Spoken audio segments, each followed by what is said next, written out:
Subscribe करें खबर plus 18 को और प्रेस करें इस बेल को। खबरों के लिए बने रहें।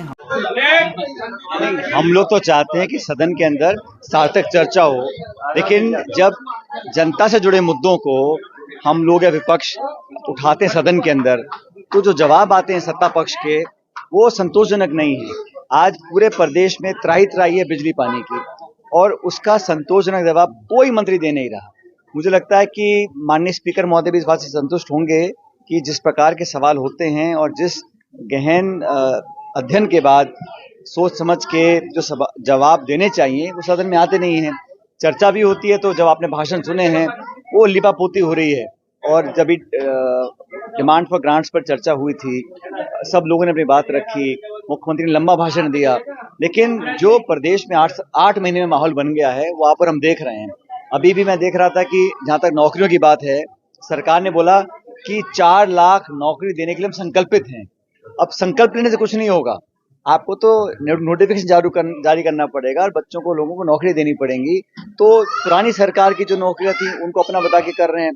खैर, मैं चाहता हूं कि प्रदेश में जो लॉ एंड ऑर्डर है, जो बिजली पानी है, जो उम्मीद लोगों की थी इस सरकार से, उसको पूरा करना चाहिए।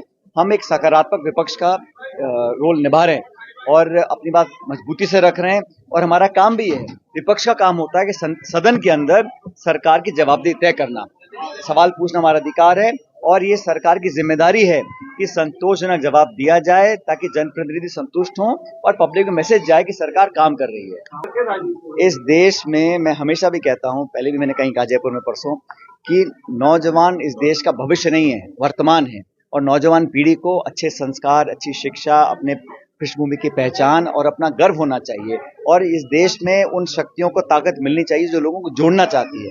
जो ताकतें लोगों को तोड़ना चाहती हैं वो इस 21वीं शताब्दी के भारत को समझ नहीं पा रहे हैं, और हमारा ये संकल्प है कि राजनीति से ऊपर उठकर हम लोगों को सामाजिक जीवन में, पब्लिक लाइफ के अंदर एक उदाहरण प्रस्तुत करना चाहिए। चुनाव के समय अपनी प्रतिस्पर्धा होती है, अपनी बात रखनी चाहिए, और विचारधारा के आधार पर, एजेंडा के आधार पर, प्रोग्राम के आधार पर लोग अपनी सरकारें बनाते हैं, बिगाड़ते हैं। लेकिन जो लोग राजनीति में हैं उनको हमेशा देश के प्रति समर्पित रहकर काम करना चाहिए, और नौजवान पीढ़ी आज बहुत जागरूक है, उत्साहित है और देश के लिए कुछ करना चाहती है। उनको संसाधन और प्लेटफॉर्म प्रोवाइड करना हम सबकी जिम्मेदारी है।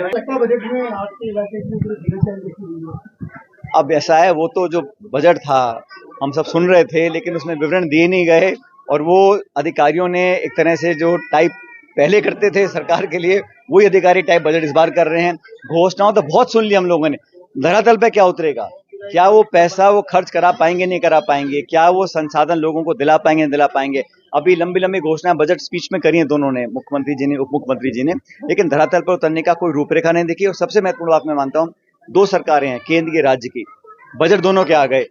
किसी भी सरकार ने, केंद्र राज ने, महंगाई को कम करने के लिए कोई उपाय ढूंढने की कोशिश भी नहीं करी। इसका खेद मुझे है कि आज आम जन की कमर टूट रही है, जो मध्यम वर्ग है, गरीब तबका है, उसकी जेब पर डाका डाला जा रहा है, उसको रोकने का प्रयास भी सरकार नहीं कर रही है। तो लोग निश्चित रूप से आज बड़े परेशान हैं, दुखी हैं।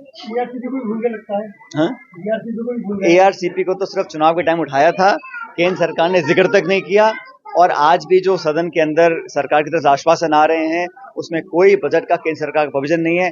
हमने कहा राष्ट्रीय परियोजना घोषित कर दीजिए, वो बिहार को दे सकते हैं, आंध्र प्रदेश को दे सकते हैं, और हमारा कोई झगड़ा नहीं है बिहार के, आंध्र के लोगों से, लेकिन सिर्फ 2 राज्यों को सारा पैसा देकर 1 लाख करोड़ रुपया दिया है 2 राज्यों को।